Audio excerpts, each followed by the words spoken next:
You know, when you look around the world, what the world needs and what the world is crying out for is more courageous people, more courageous leaders. And the reason for that is because courage is the birthplace of innovation. It's the birthplace of creativity. It's the birthplace of trust and deep connection and meaningful relationships and true belonging. Most leadership failure is a failure of nerve. I mean, think about this. You're in that conference room and there's an elephant in the room and nobody's calling it out. That's a failure of nerve. You've got a dysfunctional member on a really kick-ass team. Everybody's firing on all cylinders except this one person is dragging you down, right? And nobody calls that person out. That is a failure of nerve. You come home and there's a critical issue between you and your significant other that, man, you haven't been talking about for weeks, and nobody's willing to initiate. That is a failure of nerve.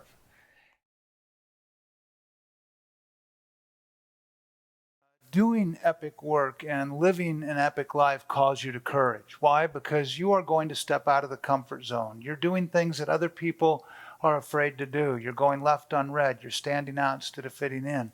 And all of that just requires an incredible amount of courage, right?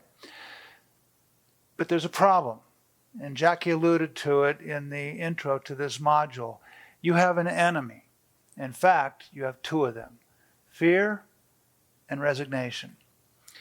And in this section, we want to establish a foundation for dismantling fear and for disrupting routine and resignation, right?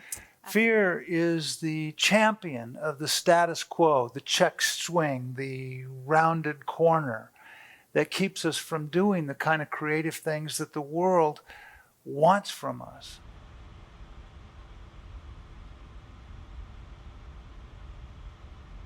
In 1972, a couple of entrepreneurs got together in a bar in San Antonio, Texas, with a vision for radically shaking up the airline industry. They felt that the airline industry was only for the elite, right? That only the wealthy could afford to fly. And they said, that's not right. Let's do something that's different. And so they drafted up a vision for an intra-state carrier between San Antonio, Dallas, and Houston. And when they got into the marketplace, they decided they weren't going to assign a seat. And people looked at them and said, whoa, you're not going to assign a seat? They said, no, we can turn airplanes faster and get people from point A to point B more conveniently and faster if we don't assign a seat. People said, whoa, you're not going to serve the business community with a first class seat? You're not going to offer first class? They said, no, on a stage length of 45 minutes or less, we don't think they want to pay for a first class seat. You mean you're not going to give them a meal? Yeah, peanuts. They said, well, we'll give them peanuts. We don't think they want to pay for a crappy meal when you're only flying in those days 45 or 50 minutes or less. And the rest of the industry looked at them and said, these jokers will be out of here in less than a year. And there were three major carriers, legacy carriers, Braniff, Continental, and Texas International, that brought all the legal and economic firepower they could to stomp this little upstart out before it ever got off the ground. And 47 consecutive years of profitability later, 47 consecutive years of profitability, Southwest created the greatest success story in the history of commercial aviation. Now, it's important to understand, it's not that they weren't scared. It's not that doing something radically different in the industry wasn't radical, wasn't unusual. They were scared. It's that their passion for democratizing the skies was bigger than whatever fears they had. There's two things that we know. Fear backs down and resilience grows in action. When you start moving toward fear, fear retreats.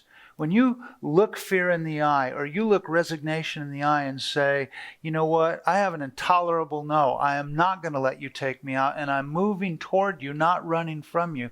Fear backs down and resignation dissipates. One of the things that we've learned over 30 years, been in the speaking business, as we mentioned, and I don't know where we are now, but probably somewhere coming up on 30,000 speeches around the globe. I think we both would tell you that there isn't a speech after all these years that we don't get nervous for. But for me, I get more nervous in the anticipation of giving that speech, in the ramp up and the preparation of that, than I do when I'm on site with the client and I'm looking into the eyes of the audience, because I'm in action. I'm moving toward my fears. I'm doing something about it. I'm not back here in the office ruminating about what could or could not happen when I get on that client stage. And so what we want you to know is that if you want to expand your resilience, faith and courage are only accessed in motion. Faith and courage only exist when you start taking action. Don Green, who has written a number of books, is a former Green Beret and a member of the Army's Special Forces, said something that stuck with me and I think you a long time ago. He said, if you're caught in an ambush in the jungle, fear is going to make you take note of where the bullets are coming from, where the fire is coming from, and ascertain where that is, and then turn and run like hell. That's your... Flee. Flee, right? That's your first natural instinct, right? And he said it's a powerful instinct, and it's one that will get you shot in the back. He said, as commandos, we were taught through repetition over and over and over again. You practice responding to your call to courage. You practice stepping through fear. He said, as commandos, we were taught through repetition to face the fire, to bear down on the source of the fire. And it was only by facing the source of the threat that we, lived to see another day. And I thought, man, if that's true in the jungle, if that's true in the desert, in war, it's also true in the wars and the battles that we fight every day. If fear didn't exist in our lives, if fear didn't exist in your life, what would your life look like? What would you dream about? Who would you be? Where would you go? What would you try? Mm-hmm. If you were going to be really, really brave, what would you do?